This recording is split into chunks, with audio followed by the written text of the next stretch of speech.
Yes, Projan Media ye channel yokka gy'olina okwekumirako okufa nga ofuna amawulire buli kaseera ate nga amawulire matuufu.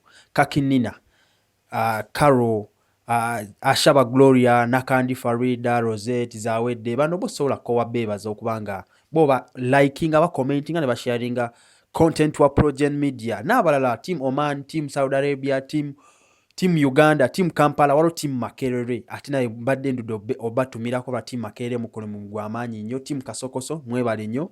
Olunaku olwaleero nga sikumalidde budde wano ku Projan Media TV nkuleetedde nakyala oba muyite omuyimbi yagwa oba eyavaako edda gwe bayita Hajati Madina, ng'era ono omukyala amannya g'amatuufu ye Kansiime Madina Nambooze, wabula simanyi bwe kijja Kansiime ne Madina ne Nambooze bwe bikwataganira naye ge mannya g'amatuufu agamanyikiddwa. Emabega ono yali muyimbi, nnyinza ogamba yali muyimbi kuba era takyafulumya music. Ndowooza yafulumya akayimba akamu mwenna mukamanyi, akayimba ako bakayita Bibuuza.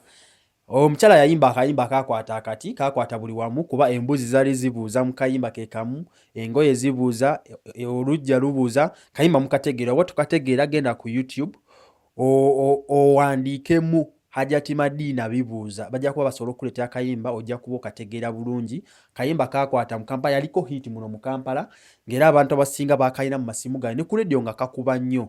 Omukyala ono mabegakaawo yalwala, olumba olwali lugenda omumalawo, yafuna oba lwali lwadde kisinza nga nkutegeera kuba siri musawo, naye era ffe kyena kye twali tumanyi yalwala ng'era abantu bangi abaamukyalirako mu ddwaliro kuba yagendako ne intensive care.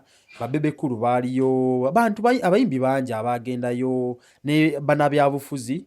Kinajjukirwa nti ono omukyala yaliko waayiga, balina story naye yayiga, yalina ekibiina ky'abayimbi kye yali akulira nga kike. Hajati Madina yaliko mu eyo gurupu, wabula olumbe olwamukuba lwamutika ku buliri, wabula kyasinga okwejjusa nekyasobola kwerabira ab'eddiini ye kuba ono omukyala musiraamu, ffenna tumumanyi Hajati Madina musiraamu, oba yali musiraamu olw'ensonga ze ngenda okugamba mu maaso awo, yali musiraamu ng'era ab'eddiini ye tebaasobola muyamba ku kirwadde kye yali ayina, kye yali yalwala, kyatavangayo kwatula nti nali ndwadde kino. Ffenna mu maaso awo tuyinza okukitegeera naye tuyinza obutakitegeera bulungi kuba ffenna tetuli basawo, lwa kye tumanyi yalwala. Ab'eddiini obusiraamu tebaasobola buyamba, wabula abaamuyamba baali balokole okuva ku kyaki ya Miracle Center ne kyaki ez'endala zaagenda zimusabira mu ddwaliro gye yali, era n'asobola okusuuka obuvune bwe yalimu oba olumbe olwali lumulumu olwali lutuuse n'omutwala mu ntaana.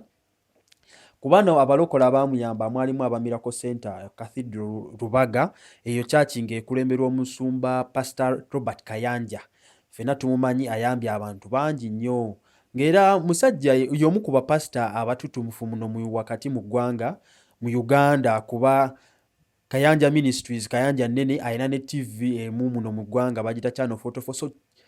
So Kayanja y'omu ku bapasita abanene mu ggwanga, yasobola okuyamba ono omukyala n'asobola n'okulokoka. Awo ebifaananyi by'olaba awo ng'omukyala alokoka, Hajati Madina, omukyala gwe njogerako Hajati Madina, awo yali alokoka awo, ebifaananyi awo by'olabako awo wansi yali alokoka, ng'era olwamala olokoka teyakoma okwo, okwebaza yasobola okukyusa eddiini awo ng'alokose, okwebaza Robert Kayanja teyakoma awo, mwebaza n'amutwala mu ssomero n'asoma Bible.